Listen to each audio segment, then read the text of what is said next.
New research shows that rule changes can spare high school ice hockey players from serious injury without altering the game's competitive nature. The results point to new and effective ways of safeguarding countless student athletes who play full contact sports. Ice hockey is one of the most physical collision sports. Of the nearly 45,000 players who play at the high school level in the U.S., about 12,000 seek care in emergency departments for injuries suffered on the ice. Despite strategies to curb malicious play, the potential for serious head, neck, and spinal injury remains high, as players are still allowed to body check opponents. One promising tactic is to set a penalty minute threshold for players who incur excessive penalties. This so-called fair play approach has been shown to reduce hockey player injuries without compromising competitive play, though only at the scale of a single tournament.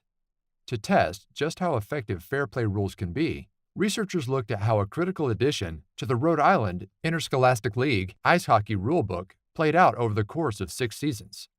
The addition placed a hard cap on the number of penalty minutes players could accrue before being suspended. 50 or more penalty minutes in a season would result in a 2-game suspension. Players racking up more than 70 penalty minutes would be suspended for the remainder of the season, including playoffs. The results were significant. Before the fair play rule was implemented, the emergency departments of 5 area hospitals in Rhode Island treated 51 injuries due to body checking. After, only 31 such injuries were reported. The number of concussions alone was more than halved, dropping from 27 to 13. It is possible that healthcare staff failed to link certain injuries directly to body checking. That could have artificially deflated the figures recorded after the fair play rule was added. To be sure, more work with a larger sample is needed. But the findings are promising.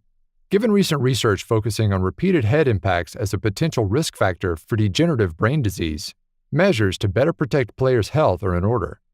Fostering a culture of fair play on the ice and beyond could be one way to keep millions of student athletes who participate in collision sports playing safe.